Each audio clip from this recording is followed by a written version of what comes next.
We're going to be talking about 5 key job-seeking activities that will proactively help you find your ideal next job, and these include networking, agencies, job boards, CV databases, and applying directly. Welcome to Leaders Path, leadership journeys of people within the IT and business change professions. Brought to you by Middleton's Assured Talent, IT leadership and business change recruitment specialists. This is Nick Middleton here from Middleton's Assured Talent. Today I'm going to be sharing with you my 5 key proactive activities to help you in your job seeking. So the first thing that I always tell any candidates that are out looking for jobs is your network is the best place to start. And by that I just mean anyone that you know on a personal or business level, either ex-colleagues, friends, just anyone at all that you know that could potentially recommend you to your next future employer. So LinkedIn's obviously a very central place for most people's networks nowadays.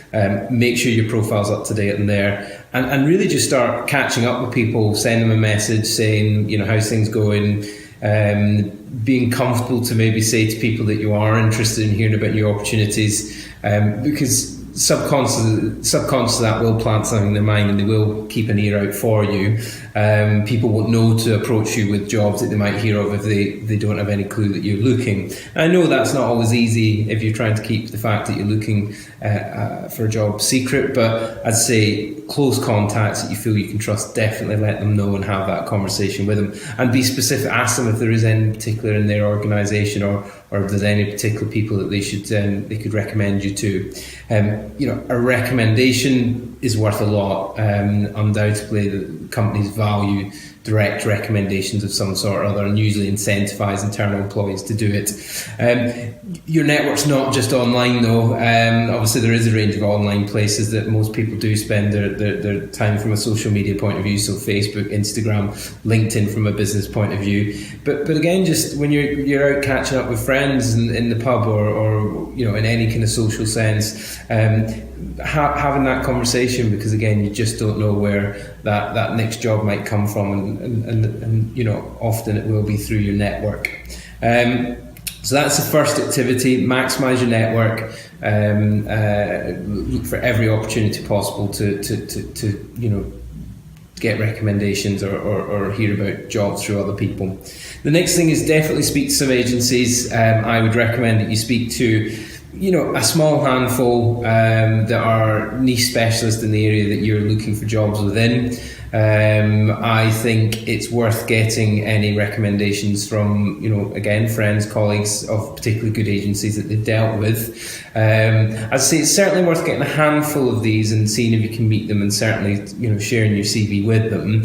But I also wouldn't necessarily put a huge amount of expectation that, you know, each one of those agencies will be coming to you with reams of jobs, because it really reliant on that particular agency having the right particular job for you at the time frame that you're looking, and you might find that they won't. You know, hopefully they'll be honest with you and set the correct expectation when you do meet with them. But you know, it's definitely an important activity to engage with them, but not necessarily the only one that you will expect to find a job through. So first one, network. Second one, agencies. The next one is the job boards. Now, first we'll talk about job boards from an application point of view. So jobs being advertised. There's still now, the majority of jobs being advertised on job boards are being advertised by agencies. More and more employers are advertising directly. But obviously it's a very easy way to quickly search and see what live jobs there are in the marketplace. Now, there are a number of job boards out there. There's a huge number out there. I think you can spend a lot of time getting lost amongst lots of them that don't necessarily have that many jobs on them. I think I would choose 3, maybe 4, but certainly 3 good ones that seem to regularly have suitable jobs for you. And I would set up standard searches, or in a Word document, save a standard search. A lot of them have ability to save searches within them. And just every day go in, do a quick search, see if there's any new jobs that have come up. A few things on that. I would be cautious. Most of them you can set an automatic daily email, so it'll email you specific jobs. Now, that's great functionality. It puts the jobs in your inbox. What I've heard a lot of people saying is that they get inundated with only mildly appropriate jobs, and they start getting sort of distracted and ultimately stop reading it because they don't see the value in it. I think if you go in and do a search, you can very quickly flick through the research results and see the ones you want to click in more detail, and I just find that to be a bit more effective. So key job boards, again, it varies per industry, but in my industry, Indeed is very good and a good starting place because it's an aggregator. So it pulls job adverts from lots of other job boards, as well as being an advertising portal through its own brand. So Indeed's a good one. Job site, generic across multiple sectors, a very strong one. JobServe, probably a bit more IT specific, and historically maybe a bit more weighting towards contractors. CW Jobs, again, IT specific, quite a strong one. Total Jobs, more generic. Monster, again, generic. They're the really big ones, and will undoubtedly get the most traction. Oh, and Reed. Reed would be the other, big national one that gets a fair amount of traction. Other sort of tips in terms of applying for jobs through job boards. It sounds obvious, but make sure you're kind of fairly closely matched to the job you're applying for. From a recruiter and an employer point of view, you end up with CVs that are very, vaguely, or if at all, suitable for the job that the person's applied for. And I think that can cast a negative view on the applicant. I know we're all ambitious and we perhaps all want to do things that we're not doing this now, but I think it can just make you think twice about the individual. So apply for things that are relevant. If you're going to find you're going to apply for a lot of jobs and they are, you're not going to get any response, and that's typically because the amount of applications that come through in some of these job adverts can be quite high. Sometimes it's just because whether it's the agent or the end employer, they're just not very good at coming back and responding to everyone. If you've not heard after 2 or 3 weeks, you usually are presuming that you've not been successful for that role. I would say it's worth, if it's a job that you think is particularly suitable, follow up with a phone call about 24 hours after you've sent the CV. See if you can get hold of the agent that's advertised it. You might struggle. Some recruiters aren't very good at taking calls, unfortunately. But if you can get hold of them, it might just put your CV further up the pile. It might just make them go and have a look at it amongst, the 10, 20, 30, 40, whatever others that they've got in front of them. So worth trying to have a conversation if you can. And the other thing is your CV. I would spend less time perfecting a cover sheet and more time making sure the CV that you apply with is best represents your experience to the role. Cover sheets don't really get read so much on the CV job board applications, typically because how the portals work. The cover sheet can get a little bit lost sometimes, and as I say, I think the bit that most people more immediately jump to is your CV, so make sure that looks absolutely right. Formatting great, highlighting your key experience, no spelling mistakes, all the obvious stuff, and that should stand you in good stead. So the next one, so still within the broader job boards websites, but this time the CV databases that most of those have. Now, I think most of them, if you apply for a job, you've then the option of adding your CV to their CV database, or you can separately do that. And there's fairly mixed feelings and views on that. I think that for some jobs where there's high demand and short supply, you can end up being inundated with calls, and it can become a bit hard to control, particularly if you're in a day job already and you can't really answer your phone when you're at work. All of a sudden you're getting 10, 15 messages every night, and you don't know where to start. So it can cause a bit of an issue in that sense.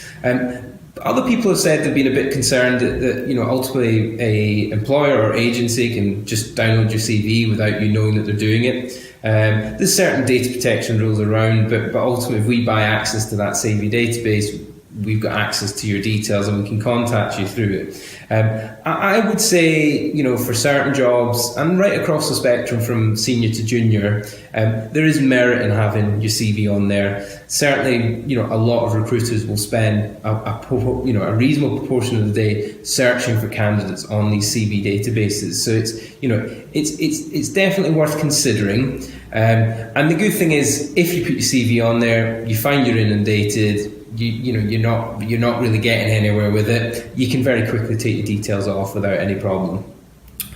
And I guess the final one, thinking about speculatively applying directly to the companies you want to work for, I think it's really good. And actually thinking back to the advice about engaging with some agencies, when you go into that conversation with the agencies, have had that thought of what are the companies that I know of in the marketplace that I would like to work for, or go and explore what companies there might be out there that could be relevant to what you do or what you want to do. That's really good information to give a good agent. They've got something to work with then. They might have relationships with those companies already, or they might know people that do, and they may be able to proactively go and speak to them on your behalf. Not always, but they may well be, so it's worth having that conversation with them. But I also think there's times where it's worth you applying directly yourself. You might have got nowhere with that agency. The agencies you spoke to might not have any contacts with them, or not felt that they could have speculatively approached that company on your behalf. So I think two things you can do. There's very typically an inbox or a contact that you can go through to register your details for the organisation. I would say 50% of the time, from my knowledge, that can end up being a bit of a black hole. You don't hear any more. Really, are they proactively going through the speculative candidates? It's difficult to know. But it's still worth doing, because unfortunately for us recruiters, companies are looking for ways of saving money, and saving money from a recruitment point of view.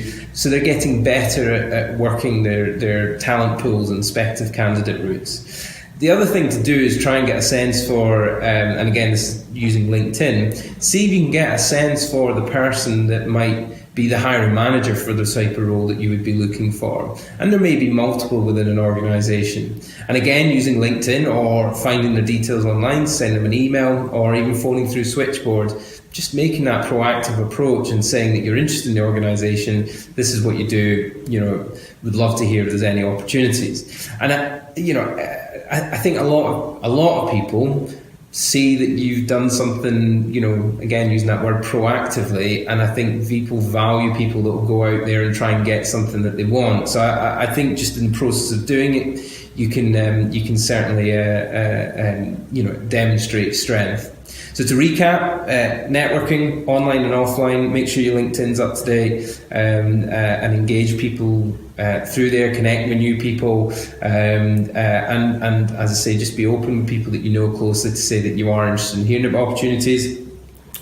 Agencies, engage with a few niche specialists that are specific to your area, get recommendations, see if you can get in to meet with them. Agencies, and just try and create some relationships. It's definitely worthwhile. Job boards, so choosing a few of the job boards, applying to specific roles that are very suitable for you, making sure your CV is right, and following up with a call whenever you can, just to see if they've received your CV, but ultimately just to see if you can bump your CV up the reviewing process. CV databases, it's your choice. Should you put it on there? Should you not? Again, it's a view a judgment you've got to make yourself, but it's well worth considering. And then the final one is just looking at that speculative route of companies that you can apply to yourself. So that is my key job seeking activities that I think will help you find your ideal next job. Thank you very much. Welcome to Leaders Path, leadership journeys of people within the IT and business change professions. Brought to you by Middleton's Assured Talent, IT leadership and business change recruitment specialists.